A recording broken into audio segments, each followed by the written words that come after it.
Hello, everybody. My name is James Lindsay. I am the sales and marketing coordinator at Coach House Books. Welcome to the launch for Rebound, Sports, Community, and the Inclusive City by Perry King, newest book in our Toronto series. This is a book about Toronto, but it's a book mostly about big cities as well and community sports in cities.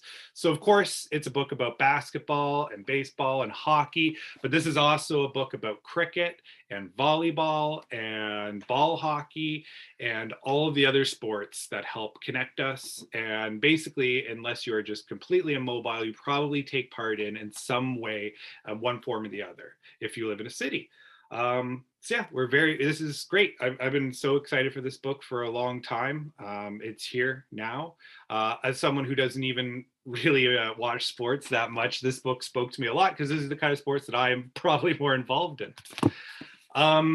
We're going to get going in a minute. We have Dalton Higgins here tonight, who Perry's going to have a great conversation with. And before that, I'm going to toss over to our Toronto City Books editor, John Lawrence. But first, I am going to do a land acknowledgement.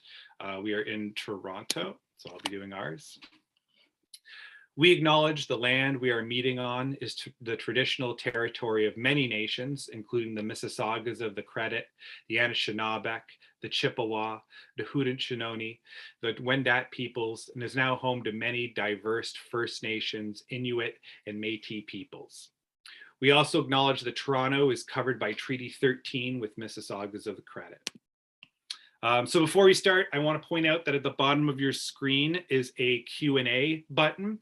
At any point during the event, if you have a question for Perry or Dalton, just drop it in there, and I'm going to come back at the end, and we'll answer as many questions as we can. So yeah, without further ado, I'm going to pass it over to John Lawrence, our Toronto City Books editor, who's going to introduce Perry. Hi, John. Hey, James. Well, I'd like to thank everyone for tuning in to the book launch for Rebound, and you're going to meet Perry and Dalton in a moment. So I'd like to just introduce both of them. So Perry King is an author, freelance journalist, communications strategist, and a proud South Parkdale raised Torontonian. With a literary focus on sports, education, and urbanism, Perry has bylines in Spacing Magazine, the Toronto Star, the Globe and Mail, the BBC, and numerous independent newspapers and magazines.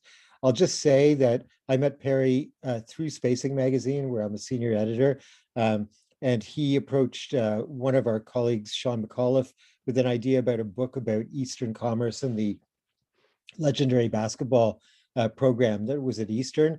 And Sean suggested that Perry and I speak, and we started discussing that program, which I didn't know anything about. And Perry has an incredibly deep knowledge of not just the program, but the way it was connected to communities and the lives of the people who were participating and its impact on the city. And that was like a great seed for the book that Perry eventually produced. He is going to be interviewed this evening by Dalton Higgins. Dalton is a publicist, the author of 6 books, and a National Magazine Award-winning journalist. He's Ryerson University's music professional in residence. He teaches a course called Deconstructing Drake and the Weekend. His book, Far From Over, The Music and Life of Drake, carried in the Rock and Roll Hall of Fame and Museum Collection in Cleveland, Ohio, sheds light on the cultural conditions in Toronto and the United States that helped create the Drake phenomenon, which Perry talks about in Rebound. Higgins got his start as a print journalist in the mid-90s, writing for New York-based Source magazine, which is the Bible of hip-hop culture, and Toronto-based Now magazine, Canada's leading alternative newspaper for many years. He's conducted a long list of in-person interviews with Black music and cultural icons, from Charlemagne de God and the late Jay Dilla, all the way to Jermaine Dupri, Chuck D, Public Enemy, and KRS-One. So without further ado, I'm going to turn it over to James and Dalton, and enjoy the conversation for the next while.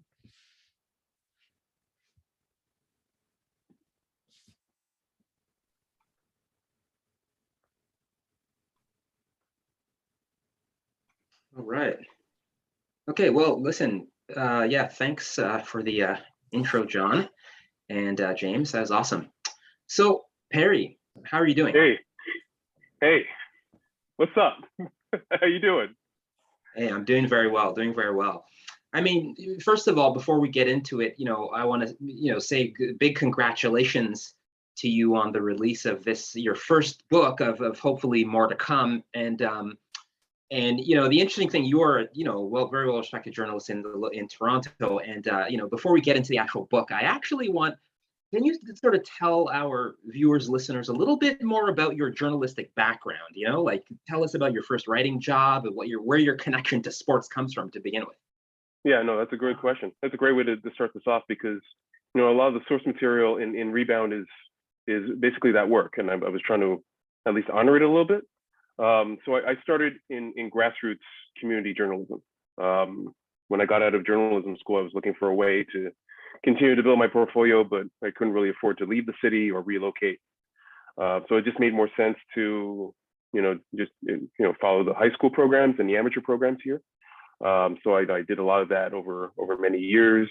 I've covered some Olympics on this side, not on site, but I've profiled Olympians and I've, put together pieces about different kinds of stories. I haven't just covered sports. I've covered Toronto City Hall for a little bit. I was there for the early run of the Rob Ford years, and I covered a lot of urbanism issues, and I've done a lot of special packages for different kinds of things. But my focus has been away from the mainstream stuff up until maybe, I don't know, 5 years ago. And then I started working for the Toronto Star, and I got published in the BBC, and I was doing work for the Golden Mail. So things kind of developed really organically over time, but I think I wanted to maintain a focus on something. And that focus was, just about people in the city, really quirky, unique things that deserved a place in a kind of ongoing conversation, not even just in sports, but in politics and in culture and, in music and film. I've done a little bit of film writing as well. So a little bit of everything all over the place, but kind of worked out. Yeah, totally. I mean, in the first part of the book, I mean, you sort of, talk about your career ambitions of becoming a sports writer, being a sports writer, essentially. And now, as far as, we want to get into some sort of pink elephants in the room. I mean, the Canadian sports writing scene is sorely lacking in diversity. And it's really embarrassing on many fronts. I mean, even when we watch sports in Canada or in general, in Toronto in particular, when I'm watching sports that are, for example, essentially dominated by Black athletes, I just find that there's a real cultural disconnect, as far as Black sports reporters in Toronto and Canada in general. Are you seeing the same thing? I kind of see the same thing. It's funny because when I met my wife, I think she can consider me like a unicorn in a sense. Guys like me are just not hanging around long enough. I mean, my aspirations were to be at a mainstream paper, maybe kind of follow a beat, something like that. And in circumstances didn't work out that way, one way or the other. But essentially, I wanted to keep doing it because I thought there was something to unhatch, really, to really kind of explore within the world of sports. I think sports is a really interesting vehicle to talk about humanity, honestly. The book is kind of reflective of different stories that I saw over a decade plus, and it felt really good to give them that platform. There are interesting stories about people doing things that are insurmountable. Let's put it that way. Like, for example, Leanna Osei's work to create better equity within post-secondary institutions. That work is overwhelming because there's so many of them across Canada, coast to coast. But she took lessons that she learned from basketball communities in Toronto and wanted to apply it in a way that was, in a word, kind of like true to where she was coming from, but also appealing really strongly to basketball communities nationwide, because the sport itself has become so special. It's represented something really, really different in the sporting identity in this country, even though it's been played here for over a century, and it's kind of locked elbows with other sports here in Toronto specifically too. So yeah, there's something there about the sports writing community that's special. I've tried to make it work despite the circumstances. I'm happy I stuck with it because it's easy to give up. Journalism can be very, very difficult to kind of latch onto, but you find the place that you want to be, honestly. And I think I found a voice, or at least I found something that deserves credence and deserves better exploration. Absolutely. And the title, and in the book, what I found most compelling and wildly interesting about the book is it's sort of like this. It's almost like we're taking a tour throughout the GTA. The Greater Toronto Area, including 905, of different sort of sporting scenes, different sports, cricket, volleyball. You reference ball hockey, basketball. I mean, as far as let's dive into basketball first, because like I'm a basketball junkie. I'm like a long time retired. Like my knees are just shot, so I do not play anymore. But Yeah, me too. Yeah, totally. Okay, both of us, so our collective knees are shot, so we do not go near basketball courts, if just to watch. But I mean, when we talk about basketball in Toronto, now here are the facts, and you sort of go into great lengths, sort of just unpacking, what basketball means, what it meant to the city, what it means now, and what it might mean in the future. But a Canadian invented the game of basketball, right? James Naismith. The first NBA basketball game ever played was in Toronto, right, at the old Maple Leaf Gardens, which is now called the Mattamy Athletic Center. And Whatever that's called, yeah, totally, yeah. And you spend, you have some great chapters, which we're going to get into, but just about how Toronto, we're cranking out all of these college-ready high school basketball players that are rated higher than most major American cities. So now, despite all of this, our hometown Toronto Raptors, they won the championship a couple of years. Toronto still very much feels like a hockey town to me. I was born here. I played basketball. I also played hockey, but it feels like a hockey town. Now, when you look at the way the sport is treated at the local amateur level, now, can you sort of speak to this idea of, is basketball given as much respect, the same types of respect as hockey, baseball, all of the other sports at the grassroots level? I think everyone is trying to keep up with hockey, and I think the thing about it is that hockey is a part of a nation building exercise that kind of supersedes or has kind of taken this kind of general importance over the local scene. But in the local scene, and I know that you feel that it's a hockey city, and it's kind of kind of etched out this real story about this one particular sport. But I think, and maybe it's just because I've been researching for so long, it represents something different to me. I think the story making or the storytelling of Toronto is different from the rest of the country. Basketball is different in the sense that it's just easier to access, and it's not as costly to access in theory, and there's a lot of really interesting people that kind of take part with it, and you could just put it anywhere in the city. Like it could be a concrete court, it could be a hardwood court, it could be you could put it on Toronto Island, you can put it anywhere. Like it's one of those things that kind of represents an opportunity for people who haven't had an opportunity to access something like hockey, for example, which can be monstrously expensive and not as welcoming for certain immigrant communities. Basketball is something that reflects a really strong immigration story, if you want to put it that way. Like I thought a lot about when I put the story about Eastern in there and Central Tech in there, and I kind of lightly touch on Oakwood, but Oakwood is in there in part, and maybe you can speak to that a little more strongly than I can. But you kind of dabble in, or you check in very quickly on really great examples of communities coming together. Like the Eastern community, it really took advantage of a moment, actually. Like in the late 70s, this is that's the context.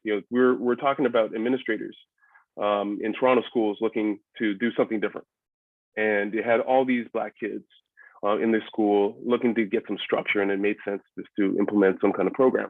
But what that program actually led to was something more than they anticipated.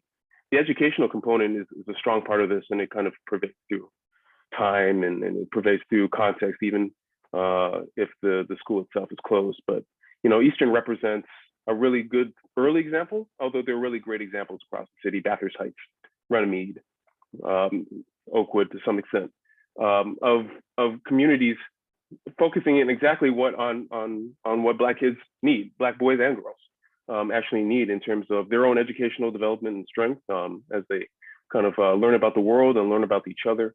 It's a special thing. It's a special thing. I know that it kind of wrestles within the sporting identity with other sports. It's wrestled with cricket a little bit, although that context has changed a lot, actually. Not as many African Caribbean Canadian kids play cricket now, relatively speaking, but it's still kind of active across the board. But basketball is a special storytelling device, actually. Like there's a lot that you can kind of pull from it. that can really tell us a lot more about Toronto, honestly. I know that it has to compete with hockey quite a lot, but I think we're slowly seeing an example of something where it can kind of share space in terms of what this identity is and what communities can do to access, the sporting life in the city.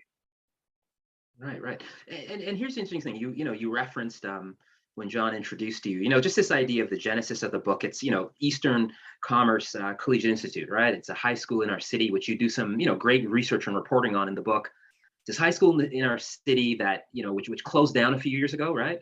2015. And the school was a virtual basketball factory, right? Cranking out all kinds of kids that, went on to play NCAA basketball. Pro, Jamal McGlure, who's a current Toronto Raptors assistant coach, he went to Eastern, and it just goes on and on. NBA assistant coach Roy Rana, he used to coach there, and just a laundry list of players. Now the thing is here, Perry, which you really do a great job in the book. I mean, the school, it's a public school, okay, which means it's open and accessible, does not require any cost for admission. To go to the school, it's free. It closes doors, and to play high-level competitive basketball in Toronto, in the Toronto of today, it feels like you have to attend, costly private prep schools, okay, versus the Eastern Commerces, the Oakwood Collegiates, Runnymede Collegiates. Do you have any thoughts on why that shift took place? As the game professionalizes, obviously you're going to have to kind of find spaces for that kind of high-performing sphere. So I suppose in most cases, a lot of private schools, I guess you can call them private or prep schools, kind of attach themselves to public institutions. Orangeville is a really strong example of that, where they kind of partner with a public school to educate the kids, and then they stay overnight and they kind of eat, drink, sleep basketball every day, all day, to some extent. Why? Because I think a part of it is we want to see success in basketball. I think there's a competitive spirit to that. There's nothing wrong with a competitive spirit to that. I mean, at the end of the day, I think that public institutions have kind of they're not keeping up, or they don't have the funds to do so. I mean, I go into great detail about Vaughan Secondary School. It's been renamed, and they have one of the very few public schools that have a prep program attached to it. Central Tech has one as well, and there's some other examples within the city of Toronto, and they all have success. They all get kids to the NCAAs, or wherever the kid wants to go, wherever the kid wants to do. I mean, but at the end of the day, there's so many kids that there's such a fervent culture for getting to the NBA or getting into professional basketball that I think the world wants to catch up. It's just playing catch up. I don't know how you feel about it, but I feel like private spheres have really kind of they've really kind of marched. Whether or not it's a good or bad thing, I'm not pose my opinion about that, but I feel like it's kind of presented itself as kind of a strong option, and a lot of parents have taken it up. But the real concern, because they are private institutions, they're costly. It becomes troublesome. A lot of kids don't make the NBA. That's just the reality of it. A lot of kids go pro, but they go pro in Germany, or they go pro in other European countries or Asian countries. I mean, the opportunities are created as a result of being involved in this high performance game, but the results are a little different. It really brings up the question of what the value is, and it really makes me think really dearly about what public institutions actually want to do.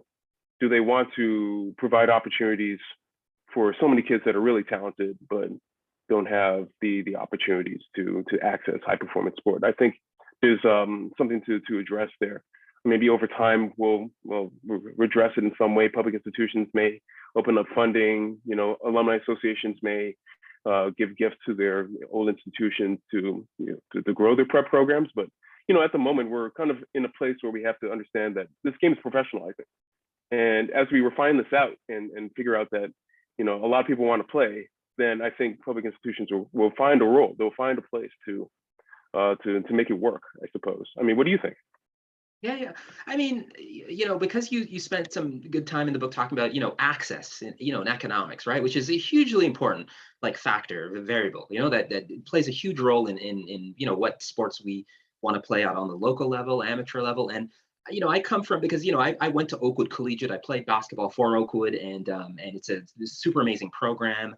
And to play organized basketball back in the 80s, early 90s, it was essentially free. You know what I mean? So there was a time when you could play basketball in community centers. It was free. Playing on community basketball teams, again, it was free. And I know this because I'm a product of that system, but that is not at all the case now.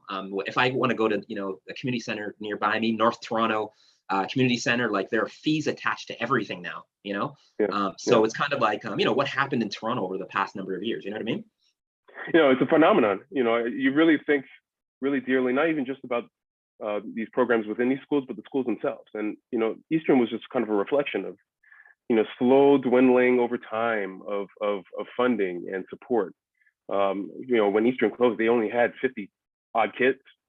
I know Oakwood is not there's not a lot of students at that school. Maybe you know more than I do because you're an alumni, but it's a kind of a slow drip now. Like at this point, I think there's an existential question being talked about. What value do we place in public institutions? Does Oakwood think of themselves in what regard? How they want to chart a future where they have provided healthy education, a strong IB program as they provided, strong trade-focused programming, stuff like that. It's not even just about the sports programs themselves, but the sports programs are a litmus test for their status and their growth or their decline. Honestly, it was a sad sight. Walking through Eastern, taking a look at the classrooms, just seeing empty classrooms, maybe 2-3 kids in a classroom with a teacher, and then seeing a really lively court with a team that they were putting it together. They were really organized. They were undersized in terms of rim protection and all that stuff, but they kind of made it work. But these were the circumstances. They were a really good team with not many kids watching the game.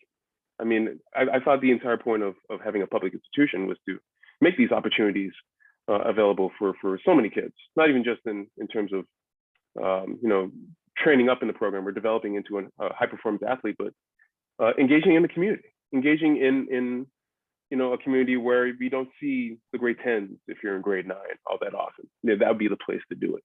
Or seeing teachers and community members, parents, kind of engage in the space. I mean, those things make for a strong institution just as much as the endowment, if for lack of a better term. So it's something to keep an eye on.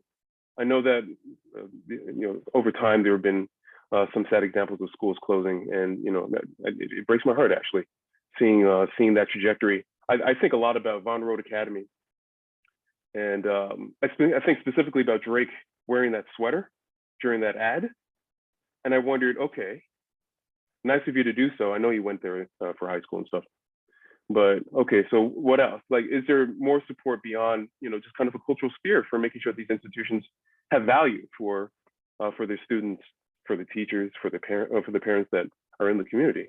It's hard to say, right? Yeah, no, it's really tough, and that's a good point.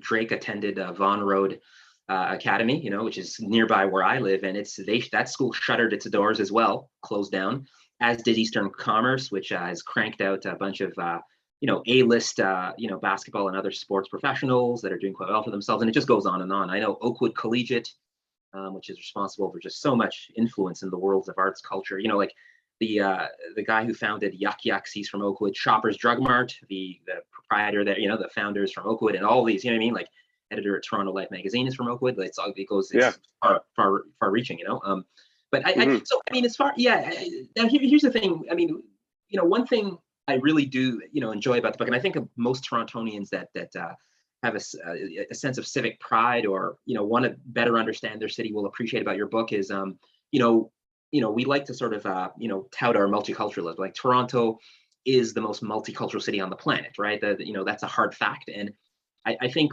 one thing readers will particularly enjoy about your book is that it feels like you are taking the reader on this literary tour of Toronto's community sports scenes, and you're touching on Asian community, South Asian community, Black community, European, like it just goes all over the place, the Sikh community. And, for example, you write about this local Chinese community playing a style of volleyball called a 9-man volleyball, nearby Kensington Market on the grounds of Lord Lansdowne Public School, and how that's tied to cultural traditions, right? And then you kind of give us some insights on, the hijabi ballers, which sort of acts like a drop-in program for Muslim women to play basketball, and and how they're able to evade the discrimination tied to wearing a hijab. So I wanted to know, like, what kinds of messages were you trying to convey? Are you trying to convey to readers as you sort of take us on these community sports tours? There's a whole bunch of different things. I mean, with the 9-man example, I think they wrestle with identity a lot, and I think it was worth exploring what it means to be part of community. Because, well, as background, I don't know if anyone or a lot of people have read that section yet, but they deal with kind of not a one-drop rule, but kind of a race rule in the sense where you got to be a Chinese Canadian or part of the Chinese diaspora, or a part. And if you are at a certain level of the competition, like if you're at the national finals, for example, you have to be fully Chinese or something like that. And the conversations within the community has been about, okay, so who can take part? Who can engage in the community this way? I really wanted to kind of discuss these really difficult things, because that's exactly what sports are supposed to do. They're supposed to be spaces where we kind of wrestle with things. It's not even just the competitions themselves, although they're great entertainment and they're great learning opportunities for people who don't know much about those communities. But thinking in a very micro way, I think it's a real demonstration of how we kind of discuss these issues. I know that the conversation about 9-man is ongoing. It's slow, but it's still constructive, and they're going to reckon with it one way or the other. So I think when I bring stories like that up, I want to take people in a moment, I suppose. Sports is, it's historical in the sense that it has kind of generational handover. There's something to be valued between the sport that my dad played, for example, because he played a lot of cricket, and I'll put that out there because he loves it. And I don't know much about it. It's like that episode of The Cosby Show where Cliff is kind of, figuring out, loves baseball, and then his relatives are like, oh, what about cricket? And it was just the whole thing. But there's something really valuable about this kind of generational handover.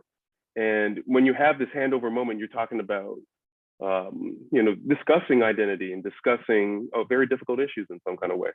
When we weigh in, we're just, we look with a curious eye. We don't make any judgments or anything like that, but at least in my regard, because I'm not Chinese, not even close. But I really wanted to show people that in our city, in our very complex, nuanced place, that we have all these conversations going on. It's not a homogenous place. It's supposed to be a tricky, difficult place. So city is supposed to be a place where these things wrestle. We have to wrestle with these things. When I bring a story forward, I want to show people that Toronto is. It's not a basic city. It's not a hockey city. It's not any one thing, but it's about these people. It's about reflecting back what people have given to the identity of the landscape and of the streetscape and forming policy and all these other really strong things that remain. With the cricket example, we're moving it, like we're moving a needle in some sense. It's not the bee's knees or everyone's favorite sport. People still kind of think of it as niche or something like that, even though it's one of the most popular games on the planet. It was a really good opportunity to kind of show that this one sport, which has been here since early colonization with indigenous peoples, that it tells us the story of our town in our unique way. Like if I was in Chicago, I would probably outline, like football or something, or some other sport. It was an opportunity to find a common thread through history, really. And when I spoke with Dr. Joseph about the perspectives and all the interviews that she had with first wave immigrants who engaged with cricket at Eglinton Flats and other places within the GTA, it was a really good opportunity to kind of time capsule that moment. There's something to be learned from that, talking about what their experiences are like in the country and, the difficulties that they ran into, what their children were going through, the level of discrimination or over policing in certain communities. There was mention of this discrimination in the Jane Finch community, which has been going on for decades now, unfortunately. So it was really one of those really learning opportunities that I really wanted to highlight.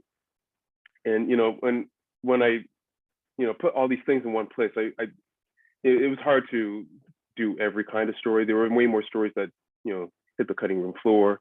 There were a lot of stories that were in the ether, and I really wanted to bring them in.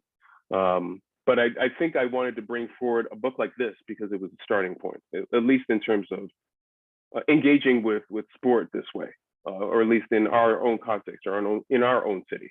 That sports it's so many things. It can be so many things for so many people, and it can represent so many kinds of different ideas, and so many innovations, and so many struggles, and they can represent a tool for labor action, or they can be a demonstration of a cultural practice or something like that. So that's where it was for me. I think it's a pretty special place. I mean, so Dalton, I mean, do you have a favorite thing about sporting thing about Toronto that kind of really screams at you? Yeah, well, I think you did a fantastic job of touched on a couple of the. I mean, like let's talk cricket for a second. I've never played a game of cricket in my life. Now, what I understand is I was born in Toronto. My parents are from the Caribbean. Cricket is huge in the Caribbean. It's huge in India, Pakistan, England, Australia, New Zealand, and it's interesting. Like there's this dog park that I frequent on my daily walks nearby Cedarvale neighborhood in northwest end of the city, and sometimes there are these loud and lively cricket games happening there, like most weekends, and during the spring and summer months, and the players are all mostly South Asian, right, from India and Pakistan. And the neighborhood park that it's being played in, it's very homogenous, right? The neighborhood, it's it's overwhelmingly white, so to speak. And you write about how cricket remains this kind of mostly invisible sport in the mainstream, right, at the local high school, college level. But then there's these large numbers of racialized community members that participate in the sport at the local level, right, across many parts of the GTA. So you can find cricket matches across Toronto, Brampton, Malton, Mississauga. So like even with that, Perry, is Toronto ready to engage, the vibrancy and vitality of a sport like cricket? You know what I mean? Which is so huge around the world, but maybe not so much here in the mainstream. I mean, they're trying. They're definitely trying, and I know that this is not a recent question for sure, because when they formed a master plan, I forget the exact year, maybe 2009. This was part of their kind of like master plan over a long time, that they would implement, cricket fields in certain select places when there was enough space, for sure. And I know they've built a lot more patches outside of City of Toronto proper, and I know that it's well played in Scarborough. I mean, I follow very quickly, women's cricket, that there's a women's cricket community for sure in the GTA. That's hard to come by because it's very gendered, unfortunately. But the women's game has picked up. There have been tri-campus tournaments that have taken place, and they're a lot more common now than they used to be 10 years ago. It's really picked up something. Is Toronto ready? Maybe. You said the same thing about whether basketball is ready for its moment. Maybe, because there's still a leap to be made in terms of supporting the growth of the sport in a very concrete way that builds programming in, that builds mentorship in, that builds in things that community members need, things that we don't really recognize right away. So if we're going to support cricket, then we got to figure out how to get people to get over there. We got to have informational opportunities. We got to put it in our storytelling. That's a mainstream media issue, but it's not a big deal. I think when it comes to reaching people about this kind of storytelling, there are people out there that do this every day, or do it as frequently enough that they kind of give us a sense about what the atmosphere is like and what it would actually take to kind of pierce the bubble and give something new. But I think Toronto is in a place where it can be so much more than it is. And I don't know, maybe it holds itself back. I don't know how you feel about it, but Toronto is a special place. It can be a special place. We have the seedings of really great things, really great ideas. with respect to cricket but other things that can make it like the North American hub for cricket, or like the home of Canadian cricket or something like that. Like I was speaking with Adam Vaughan, a politician. He was a local city councillor and a federal member of parliament. And we discussed an idea for putting a cricket patch in the park close to the Prince's Gates, Confederation Park, which would be regulation size. And you'd have volunteer caretakers, older Caribbean people, older South Asian people, who would take full responsibility 24/7, 365 for the facilities. You have retirees who would jump at the opportunity, and it was balked. It was kiboshed for different reasons. Maybe because Canada as a cricketing nation isn't as successful in tournaments globally, or which is a sad way to kind of meter out how to invest in the sport, whether it's actually successful in the nation building of our nation, which is kind of funny. But the attraction to it kind of waned. It did, and we're talking about 2010. We're talking about before he went into federal politics. In the case of Adam Vaughan. So are we ready? We have to be ready. We actually have to show or put the plans out there. We have to be concrete about how we want to lay this out.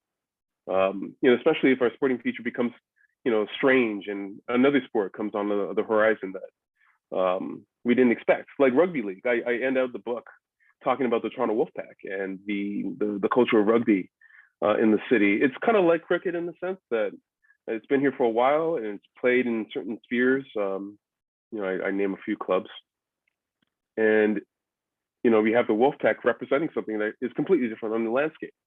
And as that team kind of goes through its own identity claiming and rebuilding after going through some troubles during the pandemic, it's really compelled us to try to find ways to make the city about the people that live in it.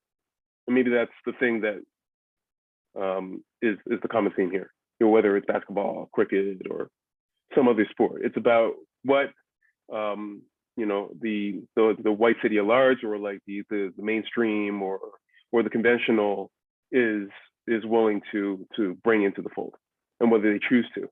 If we're talking about communities, having that kind of quote unquote acceptance into mainstream culture, they're not waiting around for it. They're going to do whatever they can to play and to have these facilities, and those provide the compelling grounds to expand those facilities or those programming. The cricket thing, that didn't come from, it came from Adam Vaughan in a sense, but it really came from people that he was working with, South Asian men, people in finance, people really adjacent to those communities who were speaking very loudly about the necessity of having something like that.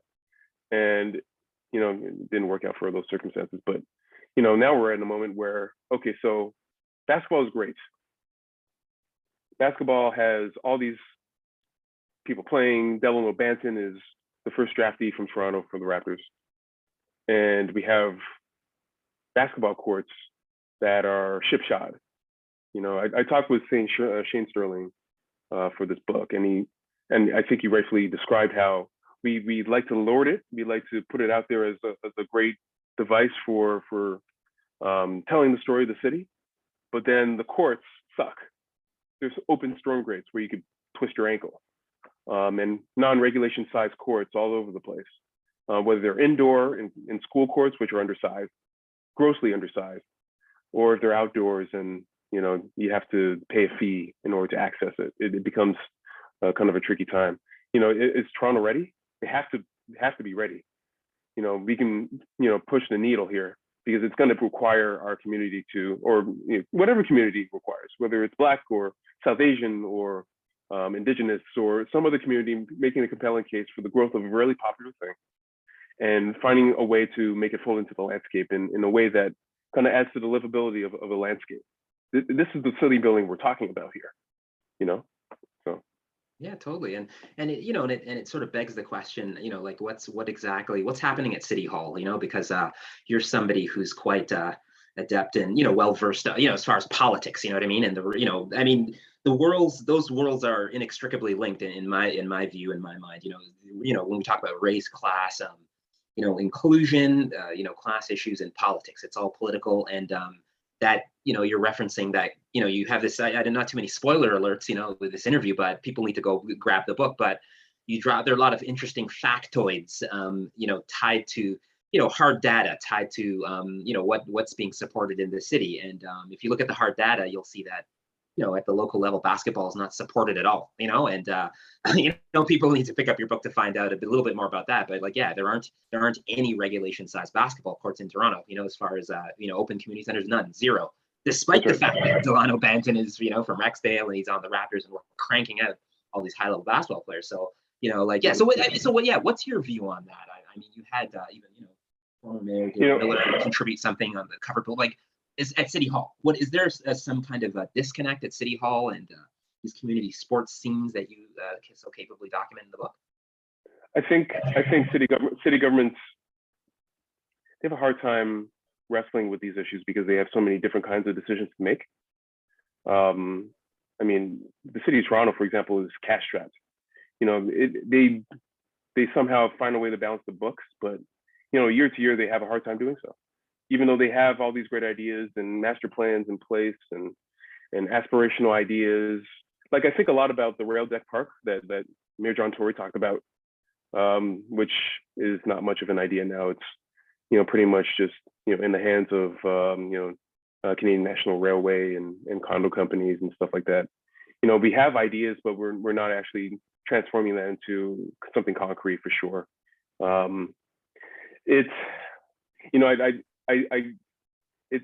We get into a place where we have to be, really thoughtful about what is actually going on in this moment. When we talk about the dilapidation of courts versus, the great upkeep of rinks, we can call it racist, but we have to be careful to understand that racism in this case is not a deliberate attitude. It's not, something that someone necessarily directly believes, but it's about systems. It's about improving systems. It's about improving resources. It's about improving livability. It's about the colonization. It's about something that doesn't create haves and have-nots. When we talk about professional, I'd say professionals, but we're talking about amateurs who have access to high-performance programming. They don't have the problem that people who work hard and put in hours at work and are working their fingers to the bone. We're talking about their quality of life and delivering a quality of life that they can kind of hand over to their kids, and creating a city that they would like to live in, where they don't build cynicism and anger towards each other.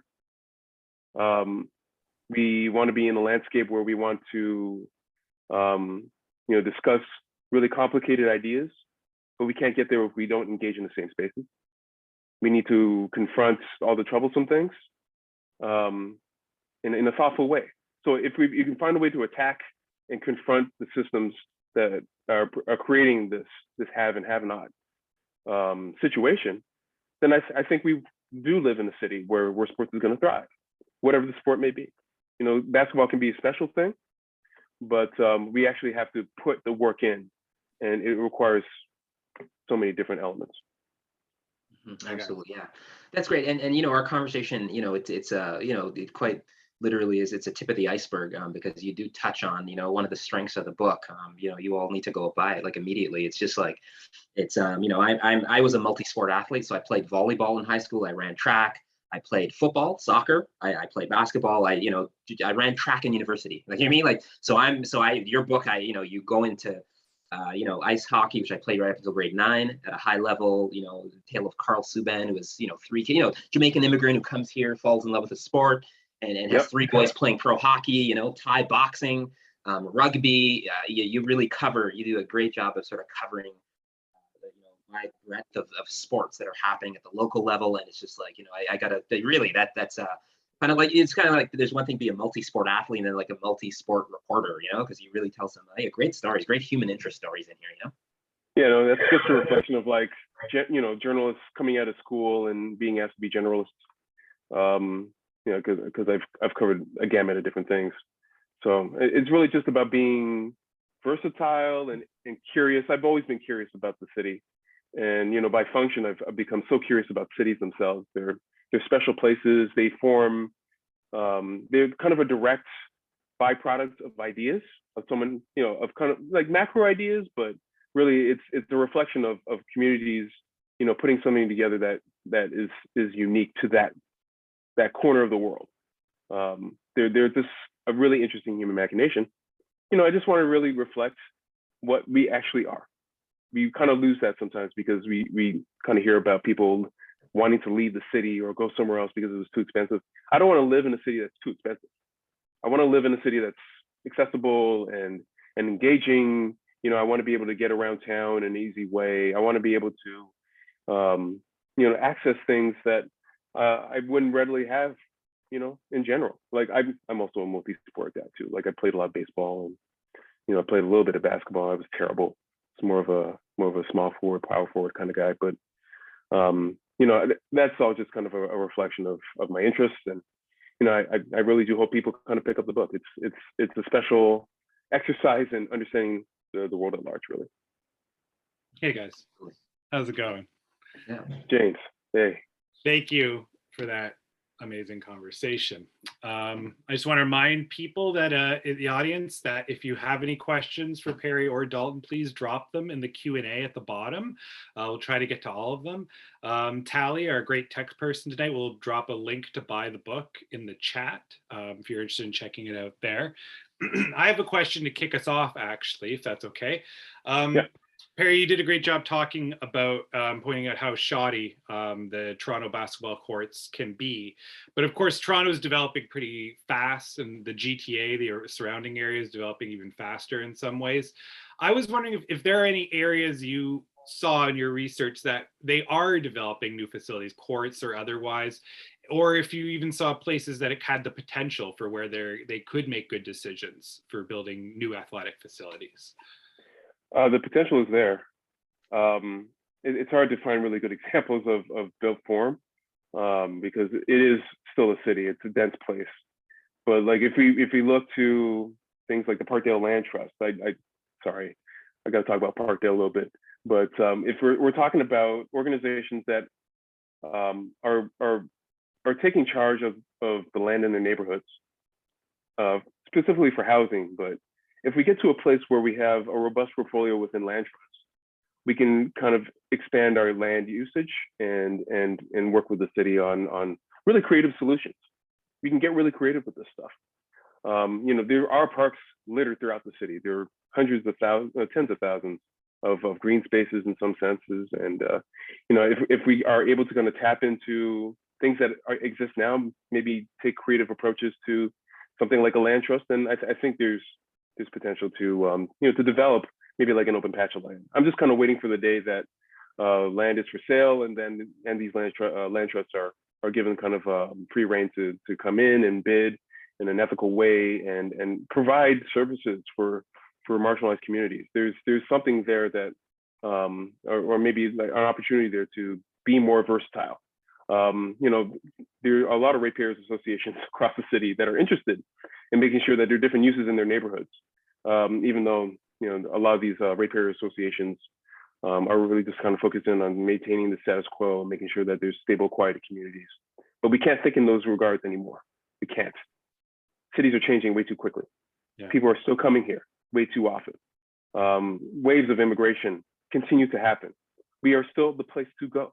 We need to kind of uphold the identity that we actually have of being a welcoming environment for people that want to bring their ideas, want to bring their cultures, want to bring a way of life here, you know, and give Toronto the identity that isn't homogenous in a sense, but kind of appeals to a strong mosaic-like structure that actually means or directly means something. So, thank you.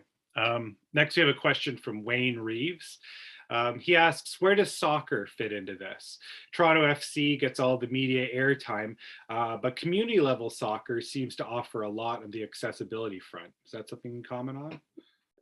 Yeah, that's a common thing, because it's funny because I was watching one of the soccer teams I support in Europe, they were facing SC, Sporting, Portugal, which is based in Lisbon. But a lot of European clubs have Canadian equivalents, and a lot of them are in the GTA. Some of them are in Vaughan. Famously, Maple, Ontario is kind of like the home of Canadian soccer. But there are a lot of organizations that work across the GTA that are great opportunities for engaging in youth programming like that. I think those are great places, or at least a starting point. If we're talking about starting from scratch, you can certainly do that. And then we can maybe you can talk to Soccer Canada or maybe larger organizations about or organizing in some sense.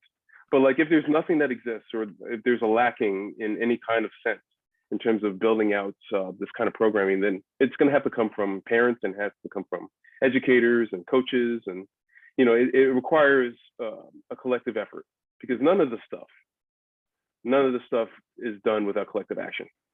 It doesn't end with a decision the city of Toronto makes, although they can have a lot of power and say in how this thing molds. But if you provide a compelling case to the city through this kind of organizing, I think it can be really effective.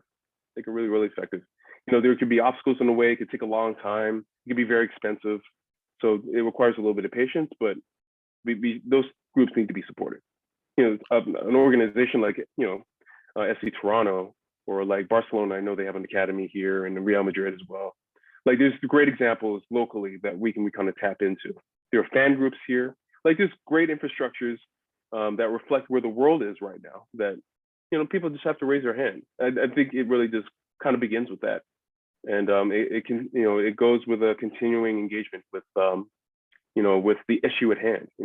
Maybe doing a little bit of studies yourself, engaging with faculty at universities. There are a lot of sports researchers that want to actively use their material